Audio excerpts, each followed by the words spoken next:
My daughter always loved telling the truth. When I asked her if she thought I was pretty, she looked right at me and said, "Honestly, Mom, you are the ugliest mom at my whole preschool." When my mother-in-law pointed her finger in my face and called me a wasteful spender for buying her an expensive backpack, I asked my daughter how that made her feel. She smiled and said, "Honestly, I was pretty happy watching you get yelled at." My husband once joked with her, asking if she would take care of me when I got old. She scoffed. "I am not taking care of her. When she gets old, she should just hurry up and be put 6 feet under." My heart went completely cold, but her eyes curved into happy little crescents. I am just telling the truth. Later on, a detective came to our house doing a routine neighborhood canvass and asked my daughter a few standard questions. Once again, my daughter told the truth, but this time it was a truth she would regret for the rest of her life. The detective knocked on our door to update the local residential registry. My 7-year-old daughter, Brenda, blinked her big eyes and asked, "Why do you have to write our names down?" The detective gently patted her head. "It helps keep the neighborhood safe, and it helps us make sure bad people do not kidnap little kids." Brenda nodded, her face suddenly lighting up with an exaggerated look of realization. "Oh, I get it. You want to catch kidnappers. Well, isn't my mom one of those? She told me out of her own mouth yesterday that she kidnapped me." The smile froze completely on the detective's face. I stared at my daughter in absolute shock. Seeing the sly, calculating gleam in her eyes, my brain started to buzz. Brenda had a habit of saying honest things specifically designed to humiliate me and cause me pain. Just yesterday, I refused to let her eat too much junk food before dinner. She threw a fit, calling me an evil mother and screaming that she didn't want to be my daughter anymore. I was exhausted and furious, so I snapped back, "You're right, you aren't my daughter. I kidnapped you." At the time, she argued back saying she didn't believe me. I never imagined she would take a sarcastic comment she didn't even believe, package it as the truth, and feed it directly to a police officer. The detective was already looking at me with a completely different expression. I forced out a dry, awkward laugh. She was misbehaving yesterday and I lost my temper.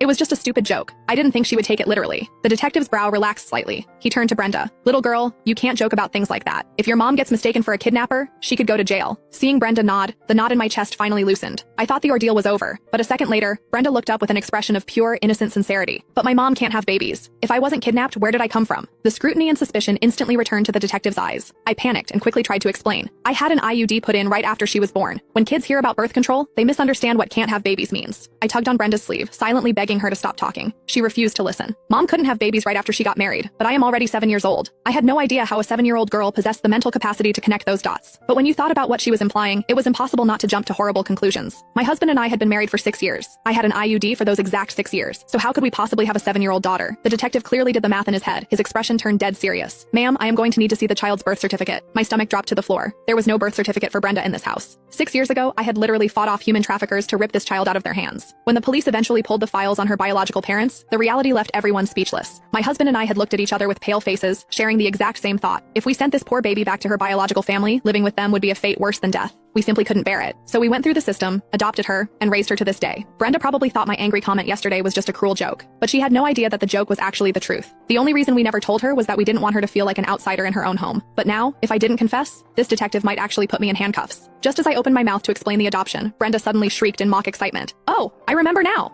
Mom got pregnant out of wedlock. She had me before she got married. When the grown-ups talk about women being loose, this is what they mean, right?" I stood frozen in place. If things were really the way she was describing them, I would have wanted the floor to open up and swallow me out of shame. But my silence in that moment wasn't born of embarrassment. It was born of a chilling, profound heartbreak. Thinking she had successfully pierced my armor, the corners of Brenda's mouth curled up into a thrilled little smirk. "Mom, I am just telling the truth to help clear your name. You shouldn't be mad at me." The detective withdrew his intense gaze from me, shaking his head slightly as he finished writing down our information. In a corner where no one could see, my hands were curled into fists, my fingernails biting into my palms as I desperately pushed down the surge of bitter emotion. This was not the first time she had done something like this. Back when she was in preschool, she constantly praised other mothers in front of me, talking about how gorgeous they were. I asked her, "Do you think Mom isn't pretty?" Brenda stared dead into my eyes and said, "Mom, you are not pretty at all. You are the ugliest mom at the whole preschool." I was stunned. Seeing her eyes curved into happy little slits, clearly enjoying the moment, I couldn't help but speak up. "When you say things like that, it really hurts Mom's feelings." To my surprise, she crossed her arms and put on a self-righteous face. "But my teacher said good kids always tell the truth." I was left completely speechless. A strange, uneasy feeling took root in my chest. Logically speaking, young children usually have a natural, loving bias toward the people who raise them, especially regarding their looks. But Brenda was different. Later, when she started elementary school, I spent $100 buying her a shiny, branded frozen backpack she had been begging for. When my mother-in-law found out how much it cost, she marched over, pointed her finger right at my nose, and screamed at me for wasting Chris's hard-earned money. Brenda completely ignored the vicious scolding I was receiving. She treated the yelling as background music while she spun around the living room, dancing with her new bag. Later, I couldn't help but ask her, "When you heard Grandma yelling at me, did you have any thoughts about it?" Brenda rolled her eyes around for a second before locking them tightly onto mine. "Yeah, I thought it was super fun." Seeing the genuine, radiant smile on her face, my expression completely froze. She stared at me for a long time, drinking in my reaction, before adding her favorite line. "Don't be mad, Mom. I am just telling the truth." Just last month, Brenda caught a terrible flu. I didn't sleep for weeks, staying by her bedside day and night to nurse her back to health. When my husband, Chris, saw that I had lost 10 pounds from the stress, his heart broke. He asked Brenda, "Mom is working so hard to raise you. Are you going to take care of her when she gets old?" Brenda glanced at me, pouted her lips, and said, "No way. When Mom gets old, she needs to hurry up and go into the ground." Chris stiffened in shock. Every ounce of color drained from my face. Yet seeing our devastated reactions, Brenda actually started clapping and cheering, thrilled by the misery she had caused. I remained completely silent for the rest of the day. Brenda even had the nerve to ask me, "Mom, are you upset again just because I told the truth?" That night, I didn't close my eyes for a single second. Chris tossed and turned beside me. Breaking the heavy silence, he suddenly whispered, "Whenever she says those things, she has to just be joking, right?" Even his voice trembled with uncertainty. Every single time her words tore me to pieces, a brief flash of malicious joy would appear in her eyes. Then she would deploy her favorite excuse, using telling the truth to silence any complaints I had. Remembering all of this, my emotions were reaching a boiling point. I rushed to the door, eager to see the detective out and be done with this nightmare. "Mr. Detective," Brenda yelled out just as he stepped over the threshold, "if I find out my mom really is a kidnapper, can I call you to arrest her?" The detective gave Brenda a highly complicated look, then glanced back at me. Ultimately, he slipped a business card into Brenda's hand before walking away. After the detective left, Brenda tilted her head and studied my face. Seeing that I wasn't breaking down or yelling, a flash of deep disappointment crossed her eyes. I couldn't hold it back anymore. "Why did you say those things to the officer?" Brenda put her hands on her hips, lifting her chin with total arrogance. "Because I am a good kid who tells the truth. If you want to blame someone, blame yourself. You are the one who got mad and said I was kidnapped."